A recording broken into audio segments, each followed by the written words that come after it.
என் தங்கமே, உன் மனதிற்குள் ஓடிக்கொண்டிருக்கும் அத்தனை சஞ்சலங்களையும் குழப்பங்களையும் ஓரங்கட்டிவிட்டு இந்த முருகனின் குரலுக்கு செவிசாய்க்க தயாராக இரு.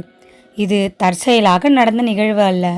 துன்ப இருளில் தவிக்கும் உனக்கு வழிகாட்டவே நான் எனது திருவாக்கு உன்னை தேடி வந்திருக்கிறது. மற்றவர்கள் மகிழ வேண்டும் என்பதற்காக உன் ஆசைகளை புதைத்தாய். நீ செய்த நன்மைக்கு துரோகமும் வஞ்சனையுமே பரிசாக கிடைத்தது. ஒரு கல்லை சிலையாக வடிக்க உளியின் அடிகள் தேவை. நீ சாதாரண கல் அல்ல, என் திருக்கரங்களால் வார்க்கப்படும் தூய தங்கம். உனக்கு ஏற்பட்ட அவமானங்கள் அனைத்தும் உன்னை வைரமாக மாற்ற நான் நடத்திய நெருப்பு பரீட்சையே ஆகும். ஒரு விதை இருண்ட குழிக்குள் புதைக்கப்படும் போது அது அழிந்து விட்டதாக நினைக்கும். ஆனால் அந்த இருளே அது விருட்சமாக வளர்வதற்கான முதல் படி. உன் வாழ்க்கையிலும் நீ புதைக்கப்படவில்லை, மாபெரும் வளர்ச்சிக்காக விதைக்கப்பட்டிருக்கிறாய்.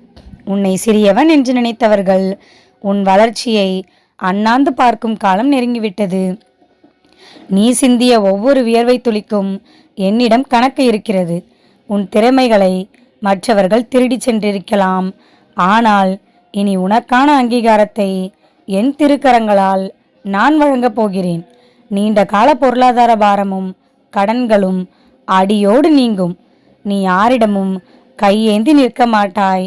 மாறாக வறுமையில் இருப்பவர்களுக்கு அள்ளி கொடுக்கும் கொடைவள்ளலாக மாறுவாய்.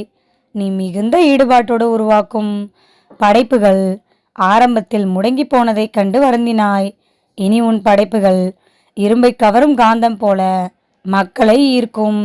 தர்மத்தின் தூதுவனாக உன் குரல் எங்கும் ஓங்கி ஒலிக்கும். உன் வம்சத்தை தொடர்ந்து கர்ம வினைகளையும் தோஷங்களையும் எனது நெற்றிக்கண் நெருப்பால் புசுங்கிவிட்டேன். இனி உன் வம்சத்தில் பிறக்கும் ஒவ்வொரு உயிரும் ஆசீர்வதிக்கப்பட பிறவியாகவே இருக்கும். நீ செய்த புண்ணியம் உன் பிள்ளைகளுக்கும் அவர்களின் பிள்ளைகளுக்கும் ஒரு பாதுகாப்பு அரணாக விளங்கும். உன் பொறுமையை ஏமாளித்தனம் என்று நினைத்தவர்கள் இனி உனக்குள் இருக்கும் சக்தியின் நெருப்பைக் கண்டு அஞ்சி நடுங்குவார்கள். உனக்கு எதிராக விரிக்கப்பட்ட சூழ்ச்சி வலைகளை ஆக்ரோஷத்தோடு நீ கிழித்தெறிவாய். உன்னை துன்புறுத்தியவர்கள் தாங்கள் வெட்டிய குழியில் தாங்களே விழுவார்கள். ஆனால் நீ அவர்களை பழிவாங்க தேவையில்லை. கர்மாவின் சுழற்சியை நான் கவனித்துக் கொள்கிறேன். உனது கடந்த காலம் ஒரு இருண்ட கனவாக முடிந்துவிட்டது. முருகன் உன்னை ஒரு தெய்வீக புல்லாங்குழலாக மாற்றிவிட்டேன்.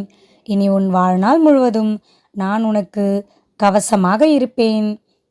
பயத்தை விட்டுவிட்டு ஒரு சிங்கத்தைப் போல கம்பீரமாக முன்னேறி செல். இந்த செய்தி உன் மனதிற்கு பிடித்திருந்தால் அந்த படைப்பாளி குறிப்பிட்டது போல நம்பிக்கையுடனும் உங்கள் செயல்களை தொடருங்கள். முருகன் உன்னுடன் எப்பொழுதும் துணை நிற்பான்.